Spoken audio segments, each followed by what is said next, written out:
United Nations peacekeeping began in 1948 when the Security Council authorized the deployment of UN military observers to the Middle East. The mission's role was to monitor the agreement between Israel and its Arab neighbors. Since then, more than 70 peacekeeping operations have been deployed by the UN. Over the years, hundreds of thousands of military personnel, as well as tens of thousands of UN police and other civilians from more than 120 countries have participated in UN peacekeeping operations. Since 1960, there have been more than 30 UN peacekeeping missions across Africa, the most of any region. Peacekeeping helps countries navigate the difficult path from conflict to peace. Peacekeeping was primarily limited to maintaining ceasefires and stabilizing situations on the ground, providing crucial support for political efforts to resolve conflict by peaceful means. Those missions consisted of unarmed military observers and highly armed troops with primarily monitoring, reporting, and confidence-building roles. The UN operations in Congo, launched in 1960, was the first large-scale mission, nearly 20,000 military personnel at its peak. The operation demonstrated the risks involved in trying to maintain stability to war-torn regions. 250 UN personnel died while serving on that mission, including the Secretary General. The United Nations also assisted with decolonization programs during the Cold War. In 1960, the UN sent troops to help facilitate the decolonization of the Congo from Belgian control. It stayed until 1964 to help maintain stability and prevent the breakup of the country during the Congo crisis. The 1960s also saw the UN refocus its attention on genocide and ethnic cleansing.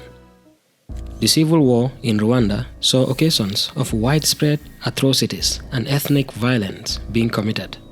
The collapse of Somalia into the Somali Civil War in 1991 saw UN peacekeepers fail to bring peace and stability, though they did mitigate the effects of the famine that would occur later.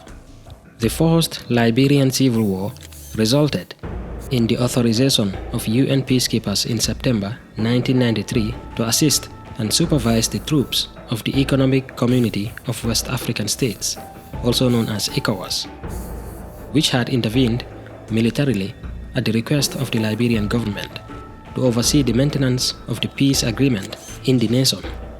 However, two rebel groups instigated the Second Liberian Civil War in 2003. And again, UN peacekeepers were dispatched to oversee the implementation of the ceasefire agreement and continues to assist in national security reform. Over the decades, the UN has sent several peacekeeping missions to Africa to help maintain the peace and stability in the continent. Countries like Angola, Rwanda, Ivory Coast, Sierra Leone, Congo, and Mali, just to name a few.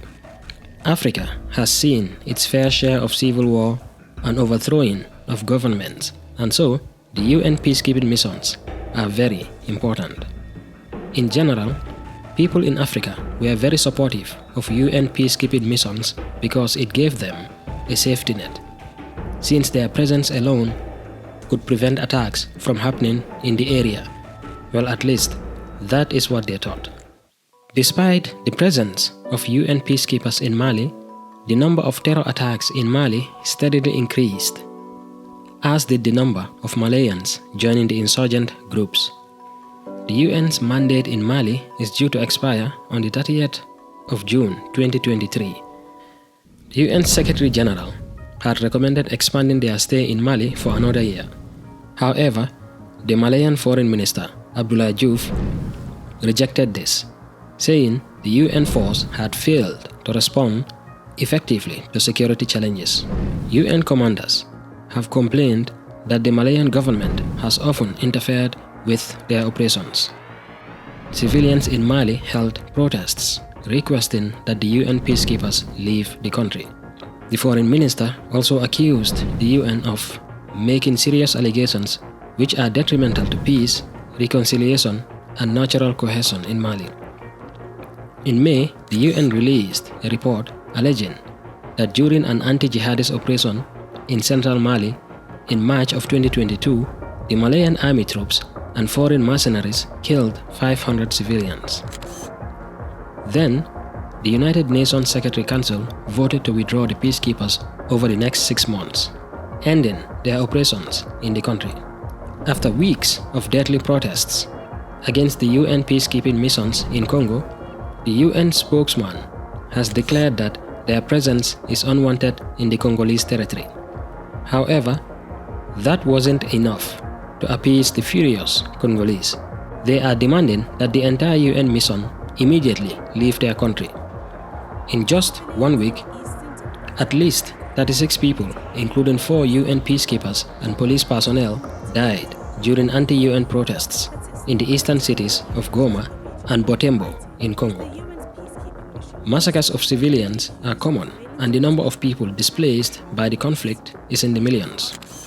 The M23 rebels in Congo have been very successful in gaining new grounds, despite the presence of the UN peacekeepers. The protesters have accused the UN of failing to protect them from the armed rebel violence that has ravaged the eastern parts of Congo for nearly 2 decades. The UN has 6 peacekeeping missions in Africa, and this number is reducing drastically. Experts agree that peace operations help to protect civilians, but admit they are flawed, and that peacekeepers themselves can become part of the problem by committing sexual and other rights abuses. Some African analysts agree that the DRC's resentment of the UN peacekeepers is a wake-up call and offers an opportunity to reflect on their shortcomings. The UN must change its approach to missions in Africa's hotspots. Otherwise, more and more African countries will ask them to leave.